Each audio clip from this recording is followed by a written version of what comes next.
பூலுக்குள்ளே வந்தாங்க. வந்து பார்த்தா 9 எக்யூப்மெண்ட்ஸில் அப்கிரேடுக்கு வந்திருக்குங்க. இதுக்கெல்லாம் நான் எங்கேன்னு போய்ட்டு காசை தேடுவேன், எப்படி பண்ணுவேன்னு எனக்கே தெரில.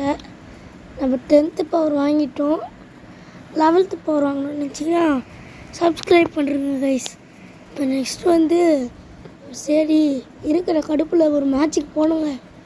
மேட்ச்சுக்கு போயிட்டு வெக்கமா இல்லையாடா இன்னமும் பாரிஸ் ஸ்டேஜ் ஆடின்னு இருக்குன்னு கேட்டிங்கன்னா காசு இல்லைங்க, என்ன பண்ணுறது, சரி உள்ளே போயிடலாம் அப்படின்ட்டு வந்து